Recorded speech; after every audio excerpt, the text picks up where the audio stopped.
Assalamualaikum warahmatullahi wabarakatuh. Perkenalkan, nama saya Asyifa Dwi Cahaya Insani dengan NIM 260201201401444, kelas A, Departemen Aquakultur, Fakultas Perikanan dan Ilmu Kelautan, Universitas Diponegoro, Semarang. Video ini merupakan tugas dari mata kuliah Dasar-Dasar Genetika Ikan yang membahas tentang rekayasa genetika pada ikan. Di sini saya akan menjelaskan tentang maskulinisasi ikan gapi atau Poecilia reticulata melalui penggunaan air kelapa Cocos nucifera dengan konsentrasi berbeda, sesuai dengan Jurnal Aquacultur Rawa Indonesia oleh Malik et al. Tahun 2019. Ikan gapi atau Poecilia reticulata. Secara morfologi, ikan gapi jantan lebih menarik dibandingkan dengan ikan gapi betina. Hal ini menyebabkan ikan gapi jantan secara monokultur lebih menguntungkan karena daya tarik serta daya jualnya yang tinggi. Salah satu upaya untuk mendapatkan persentase ikan gapi jantan yang lebih tinggi pada budidaya ikan gapi jantan yakni dengan teknik seks reversal. Salah satu teknik seks reversal yaitu maskulinisasi. Maskulinisasi merupakan metode untuk mengarahkan kelamin ikan menjadi jantan pada masa diferensiasi kelamin dengan pemberian 17 alpha-metiltestosteron dan aromatase inhibitor. Namun saat ini penggunaan hormon sintetik tersebut dilarang karena harganya yang relatif mahal dan juga sudah dilarang dalam kegiatan aquacultur karena berpotensi menjadi salah satu bahan pencemar lingkungan dan bersifat karsiogenik pada manusia.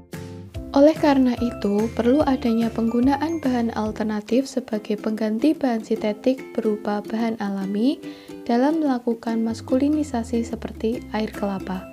Diduga perendaman larva ikan gapi dengan air kelapa mampu menghasilkan persentase jantan yang tinggi.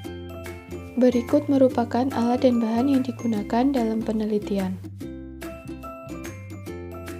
Penelitian ini menggunakan metode eksperimental dengan rancangan acak lengkap atau RAL yang terdiri dari 4 perlakuan dan 3 kali ulangan. Perlakuan yang digunakan adalah konsentrasi larutan air kelapa pada perendaman larva ikan gapi dengan lama perendaman selama 24 jam. Yang pertama, persiapan wadah perendaman. Persiapan wadah dimulai dengan pembersihan toples yang bervolume 1,5 liter dan 5 liter sebanyak 12 unit sebagai wadah perendaman larva serta pemeliharaan. Wadah tersebut dicuci menggunakan larutan kalium permanganat. Yang kedua, pembuatan larutan air kelapa. Buah kelapa hibrida yang sangat muda diambil airnya sebanyak 200 ml dan ditambahkan dengan air sebanyak 800 ml lalu dimasukkan ke dalam wadah perendaman untuk perlakuan konsentrasi 20%, perlakuan konsentrasi 30%, dan 40% dilakukan dengan cara yang sama dengan menambahkan jumlah air kelapa sesuai perlakuan. Yang ketiga adalah perendaman larva. Larva ikan berumur 2 hari hasil pemijahan alami direndam dalam toples berukuran 1,5 liter dengan kepadatan 15 ekor dengan lama perendaman yaitu selama 24 jam. Keempat, pemeliharaan larva. Setelah direndam selama 24 jam, larva dipindahkan ke dalam toples bervolume 5 liter yang diisi air sebanyak 3 liter sampai ikan berumur 45 hari. Pakan Artemia diberikan pada larva berumur 4-18 hari dengan kepadatan 10 Artemia untuk 1 ekor larva ikan. Sedangkan Dapnia diberikan pada larva ikan yang berumur 19-25 hari dengan kepadatan 6 Dapnia untuk 1 ekor larva ikan dan pemberian Tubifex kepada larva ikan yang berumur 26-45 hari. Yang kelima adalah identifikasi jenis kelamin ikan. Pemeriksaan fisik atau morfologi benih ikan gapi dapat dilakukan setelah pemeliharaan larva selama 45 hari. Hasil dari analisa menunjukkan bahwa konsentrasi air kelapa berpengaruh nyata terhadap kematian dari larva ikan gapi. Persentase kelangsungan hidup larva ikan gapi tertinggi pada perlakuan B0 kontrol, yaitu sebesar 100% dan terendah pada perlakuan B3 yaitu sebesar 82,33%. Kematian larva ikan gapi yang berumur 2 hari pada saat perendaman diduga disebabkan oleh kemampuan dari larva ikan untuk beradaptasi dengan kondisi lingkungan perairan yang kurang optimal. Meskipun demikian, penggunaan larutan air kelapa dengan konsentrasi 20-40% pada saat perendaman larva ikan gapi menghasilkan kelangsungan hidup yang lebih baik.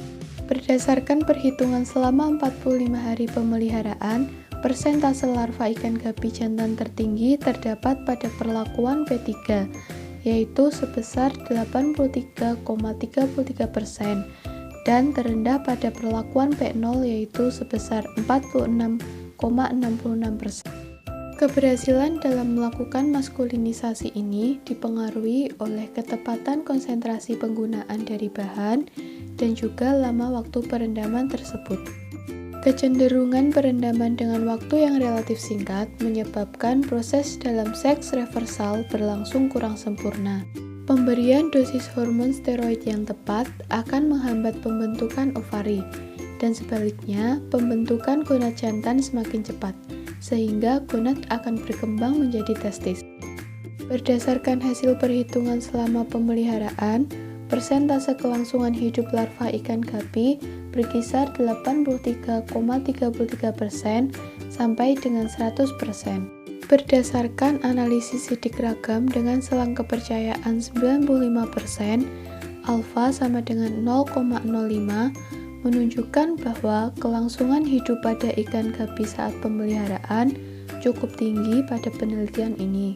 Hal ini disebabkan karena tidak ada lagi efek lebih lanjut dari setelah perendaman dengan air kelapa. Namun, pada hari ke-24 pemeliharaan, terjadi kematian. Hal ini diduga karena kandungan oksigen yang terlarut rendah. Ini merupakan data kualitas air selama pemeliharaan ikan gapi. Kesimpulannya adalah maskulinisasi pada larva ikan gapi yang berumur 2 hari dengan perendaman air kelapa hibrida yang mempunyai konsentrasi berbeda berpengaruh nyata terhadap persentase jantan pada ikan gapi. Perlakuan P1 dengan konsentrasi 20% merupakan yang terbaik antar perlakuan yang menghasilkan persentase jantan sebanyak 70% dengan kelangsungan hidup saat perendaman yaitu 91%.